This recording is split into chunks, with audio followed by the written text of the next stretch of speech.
You're a proud ex-Marine. You know some limits. You know some limits because you're going to want to be respected on being a Marine and knowing those limits. But now you go over those limits with a young man that clearly, physically, you probably could have handled if you were ex-Marine and you still have some of your training. This young man is dead. I was watching the news. Why are y'all bringing up his criminal past, his arrest history? Why y'all bringing that up? Further to start justifying and tainting the young man's legacy. It's not cool because it doesn't happen in other cases. So I think sometimes when we see things going a little too far, we have to agitate, we have to say something.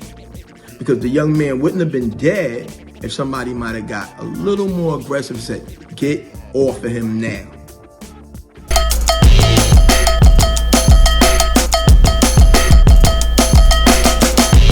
Kenny Green, raw perspective, concrete and steel. We got to talk about a subject, unfortunate, a death about a young man, Jordan Neely, that performs Michael Jackson stunts in the New York City subways. For us that's familiar with New York, or you was a tourist and came through, a lot of people hustle in the subways to not commit crimes, to prevent from committing crimes because they're hungry in a lot of cases. So they give you entertainment for dollars. And this is how most times they feed themselves. Sometimes get their daily meal. And passengers sometimes don't want to be bothered, on their way home from work or whatever like that. But tolerance in a city like New York is important and necessary because it's a very crowded city and we are going to rub up against each other. We're going to be in each other's face and it's not going to always be comfortable. So tolerance and patience is necessary. Now, this young man was put in a chokehold by an ex-Marine. They said he was acting unruly or whatever.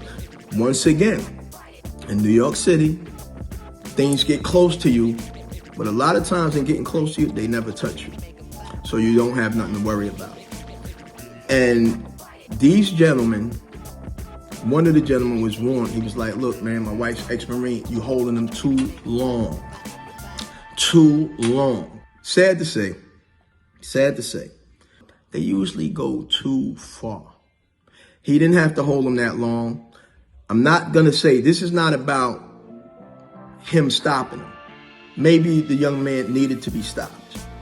But did you have to hold him in a chokehold, which we know this is a deadly chokehold that cuts the oxygen off. This hold cuts the oxygen off. And we know what's gonna happen. And if he's an ex-Marine, there's certain things he knows when he was implying it. To have somebody in a chokehold where they cannot get oxygen. The man is not a big man. If you look at the video, he's being held, arms, that chokehold wasn't necessary to that extent. So sometimes people go too far because they bring other things into the equation of helping and slowing something down. But I understand we in the culture, nobody wants to get involved. But he is dead.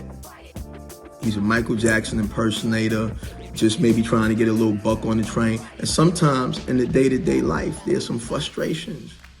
And we might have been witnessing him deal with some frustrations. Not justifying them, but just bringing some understanding. New York is a large city. We're up on each other. We're not always comfortable. And like I say again for the third time, tolerance and patience is necessary because you can always get up and walk away if you're uncomfortable. If it's getting too much for you, go to the next car, walk away. Come on, man. This is unacceptable. Concrete and steel, Kenny Green, signing out.